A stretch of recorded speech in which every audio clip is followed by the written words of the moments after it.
If you're dealing with someone who gives you just enough to keep you hopeful, then disappears without a warning, this isn't a game, it's a nervous system entanglement.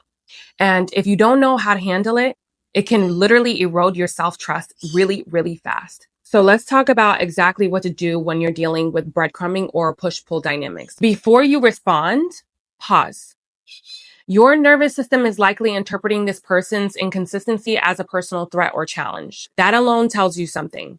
You're not choosing from clarity, you're choosing from dysregulation. And I'm only talking about this because a lot of people have asked me what to do in this kind of situation. So the very first thing you do is get regulated. That means breathe deeply, ground your energy, stand barefoot, touch your body, do some somatic movement, stop spiraling into why are they doing this?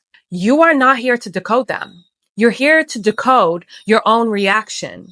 Once you're regulated, ask, do I actually feel good after interacting with this person? Or do I feel anxious, confused, or emotionally hungover? That's your real data. Write or speak what's happening. Get it out of your head. They text when they feel like it. They disappear for days. I feel hopeful when they reach out, but anxious when they don't. Call it for what it is. Breadcrumbing, mixed signals, emotional unreliability. Naming it breaks the spell of confusion because when it stays vague, your nervous system fills in the blanks with hope. You do not just cut the connection and move on. You ask, what part of me is keeping the door open? What emotional rhythm does this feel like from childhood? Did I learn to normalize absence, inconsistency, or earning love? From a trauma-informed lens, your body might be attached to the cycle because it's familiar. This does not mean that you're broken. It means your inner system is wired to expect love to be conditional, unpredictable, or something you have to work for. And if you do not look at that, you'll keep attracting it, even if you cut this person off.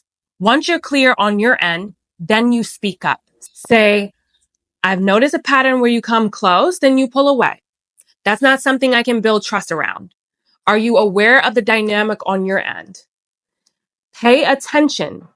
Do they get defensive? Do they take accountability? Do they actually change behavior or just offer temporary reassurance? Here's the truth. If someone can't acknowledge the pattern, they will not repair it. You're not being too much by bringing it up. You're testing for emotional maturity. Do not project potential.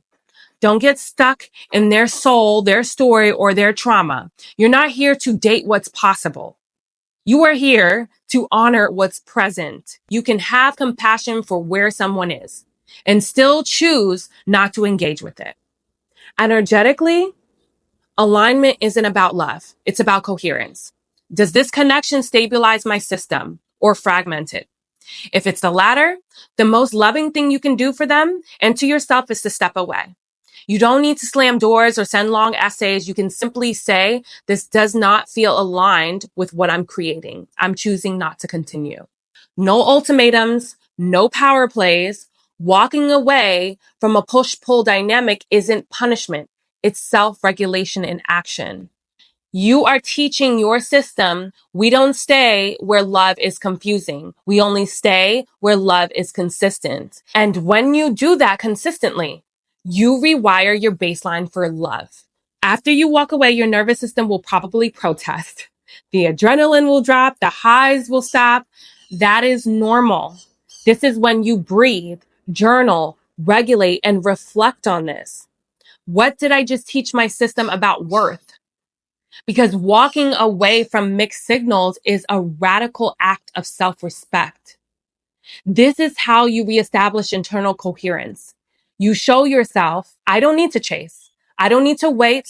I only magnetize what meets me fully. If someone is breadcrumbing you and they're not showing consistent effort, clarity, or self-awareness, it is not your job to wait, fix, or decode. It is your job to regulate your nervous system, reflect on why you were drawn to it, communicate clearly, and walk away from anything that keeps you in emotional limbo. Because your life is not a waiting room, and love is not meant to be a test. And this is exactly what we work on inside my 4-week nervous system coaching container and my ongoing coaching. So if you're interested, message me to join.